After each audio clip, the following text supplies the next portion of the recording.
दोस्तों, माचिस का इस्तेमाल सभी लोग अपने घरों में करते हैं, लेकिन बाजार में लाइटर आने के बाद माचिस का चलन कुछ कम सा हो गया है। लेकिन घरों में आज भी माचिस का उपयोग किया जाता है। माचिस के आविष्कार से पहले आग जलाने के लिए पत्थर का इस्तेमाल किया जाता था। उस समय आग को जलाना काफी मुश्किल हुआ करता था। माचिस के आने के बाद यह प्रोसेस काफी आसान हो गया है। अब आपके मन में ये सवाल जरूर आ रहा होगा कि माचिस की तीली किस तरह की लकड़ी से बनाई जाती है। सबसे पहले आपको बता दूं, भारत में साल 1927 में शिवकाशी में नाडार बंधुओं ने माचिस का उत्पादक शुरू किया था। इससे पहले तक भारत में माचिस या तो विदेशों से मंगवाई जाती थी या फिर विदेशी कंपनियों ने भारत में माचिस के प्लांट लगाए हुए थे। माचिस की तीलियां बनाने के लिए एक विशेष प्रकार की लकड़ी का इस्तेमाल किया जाता है, जिस पर अलग अलग तरह के रासायनिक तत्वों को लगाया जा सके और वह उसे आसानी से सोख ले। आमतौर पर माचिस की तीलियां बनाने के लिए सफेद देवदार की लकड़ी का इस्तेमाल किया जाता है। अब जानते हैं माचिस की तीलियां कैसे बनाई जाती है। माचिस की तीलियां बनाने के लिए पेड़ों से लकड़ियों को लाकर मशीनों के द्वारा छोटे छोटे हिस्सों में काट दिया जाता है। फिर इन लकड़ी के टुकड़ों को रोटेशन मशीन में डालकर बारीक छीलकों के रूप में निकाला जाता है। फिर इन पतली पतली लेयर को मशीनों में डाला जाता है ताकि यह माचिस की तीलियों की शेप में कट हो जाए।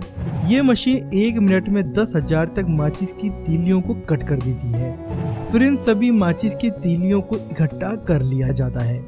इकट्ठा कर लेने के बाद इन्हें शेकिंग मशीन में डाला जाता है। इस मशीन में बहुत से होल होते हैं, जिससे टूटी हुई या कटी हुई तीलियां अलग हो जाती है और परफेक्ट तीलियों को आगे प्रोसेस कर दिया जाता है। इस प्रोसेस के बाद तीलियों को स्लाइडिंग मशीन की सहायता से कार्बोनाइजिंग मशीन में डाला जाता है। माचिस की तीलियों को हार्ड बनाने के लिए बिना हवा के गर्म किया जाता है। इसके बाद इसे इकट्ठा कर लिया जाता है। अब जानते हैं माचिस की तीलियों के ऊपर जलने वाला मसाला कैसे तैयार होता है। इस मसाले को पैराफिन वैक्स कहा जाता है। पैराफिन वैक्स बनाने के लिए एक मिक्सचर में gelatin capsule, phosphorus, potassium chloride को डाला जाता है। जेलेटिन का काम होता है पैराफिन वैक्स को तीलियों पर चिपकाए रखना। फास्फोरस किसी हार्ड सरफेस पर रगड़ खाने से जल जाता है और पोटेशियम क्लोराइड जलने के लिए आवश्यक ऑक्सीजन की आपूर्ति करता है। तीनों को गर्म पानी के साथ मिक्सचर में डाला जाता है और तीनों को मिक्स किया जाता है जब तक ये पानी की तरह पतला हो जाए। तब इसमें लाल रंग भी डाला जाता है और इस तरह पैराफिन वैक्स बनकर तैयार होती है। इन सभी प्रोसेस के बाद तीलियों को अमोनियम नाइट्रेट में डुबाया जाता है, जिससे कि माचिस की तीलियां उसे सोख ले। ऐसा इसलिए किया जाता है ताकि माचिस की तीलियों के ऊपर लगे मसाले के खत्म होने के बाद बुझ ना जाए। फिर माचिस की तीलियों को गर्म पैराफिन वैक्स में डुबाया जाता है। तीलियों पर पैराफिन वैक्स लगने के बाद इसे सुखाया जाता है, तो ऐसे बनते हैं माचिस की तीलियां। अब जानते हैं माचिस के डब्बे यानी बॉक्स कैसे बनाए जाते हैं। माचिस का बॉक्स बनाने के लिए कार्डबोर्ड का इस्तेमाल किया जाता है। सबसे पहले पतले कार्डबोर्ड को मशीन में डालकर चारों तरफ से बराबर काट लिया जाता है। अब इन कटे हुए कार्डबोर्ड के ऊपर प्रिंट किया जाता है। यह मशीन कटे हुए कार्डबोर्ड को आगे करती चली जाती है और प्रिंटिंग मशीन इन कार्डबोर्ड के ऊपर कंपनी का लोगो और डिजाइन प्रिंट करती जाती है। फिर यह मशीन प्रिंट किए हुए पतले कार्डबोर्ड के ऊपर लेमिनेशन भी करती है। लेमिनेशन हो जाने के बाद बारी आती है माचिस के घर्षण वाले हिस्से की, जिससे माचिस की तीलियों को घिसकर जलाया जाता है। देखिए मशीन के द्वारा किस तरह से घर्षण वाला हिस्सा कार्डबोर्ड पर लगाया जाता है। इन सभी प्रोसेस के बाद यह मशीन इन कार्डबोर्ड को कट कर देती है। अब अगले प्रोसेस में कटे हुए कार्डबोर्ड को मशीन के द्वारा स्लाइड होते हुए कार्डबोर्ड के दोनों हिस्सों को चिपकाकर आगे बढ़ा देती है और यह बॉक्स एक जगह इकट्ठे हो जाते हैं। अब बारी आती है माचिस के अंदर वाले बॉक्स को बनाने की। इसे बनाने के लिए कार्डबोर्ड के रोल को मशीन में लगाया जाता है और यह मशीन छोटे छोटे बॉक्स को बनाते हुए आगे स्लाइड कर देती है। यह मशीन 1 घंटे में 60,000 से ज्यादा बॉक्स तैयार कर देती है। मशीन इतनी एडवांस है कि पेपर को काटना, मोड़ना और बॉक्स बनाना सभी का काम चंद सेकंडों में कर देती है। अब बारी आती है माचिस के बॉक्स में तीलियां डालने की।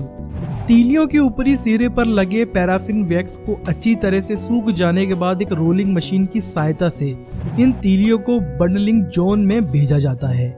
यहाँ पर एक बहुत से दांतों वाला पहिया घूमता रहता है जो इन तीलियों को बेल्ट में से निकालकर नीचे कंटेनर में डाल देता है। कंटेनर में इसका सही माप किया जाता है ताकि इनको माचिस के बॉक्स में आसानी से भरा जा सके। अब बारी आती है माचिस की लैब टेस्टिंग की, जिसके लिए माचिस को 9 घंटों के लिए नो एयर बॉक्स में रखा जाता है। इसके बाद माचिस की तीलियों को जलाकर चेक किया जाता है कि तीलियां जल रही है या नहीं। अब बारी आती है इनकी पैकिंग की। इसके लिए माचिस के डिब्बों का भारी भाग एक अलग ट्रांसपोर्ट लाइन पर चलता है जो कि प्राथमिक बेल्ट के समांतर होता है। दोनों ही बेल्ट जल्दी ही रुक जाते हैं। उसके बाद मशीन क्षमता अनुसार माचिस की तीलियों को अंदर के बॉक्स में भरती है। उसके बाद माचिस के डिब्बे के अंदर का भाग उसके भारी भाग के अंदर डाल दिया जाता है और यह माचिस के डब्बे के अंदरूनी भाग को भारी भाग में डालने का प्रोसेस प्रत्येक 1 सेकंड में एक बार दोहराया जाता है। यह मशीन 10 माचिस के डिब्बों को पैक करके आगे खिसका देती है और माचिस की भरी हुई डिब्बियां फिर ट्रांसपोर्ट लाइन की मदद से एक मशीन तक पहुंचा दी जाती है। यह मशीन इन माचिस की डिब्बियों को अच्छे से जमा कर एक बड़े गत्ते के डिब्बे में पैक कर देती है जिससे कि इन्हें आसानी से एक जगह से दूसरी जगह तक ले जाया जा सके। तो इस तरह माचिस बनकर तैयार होती है। दोस्तों वीडियो आपको कैसा लगा कमेंट करके जरूर बताएं। अगर वीडियो अच्छा लगा तो वीडियो को लाइक, शेयर, सब्सक्राइब करना ना भूलें। दोस्तों स्क्रीन पर दिख रहे वीडियो को भी एक बार जरूर देखिए। मिलते हैं अब अगले वीडियो में।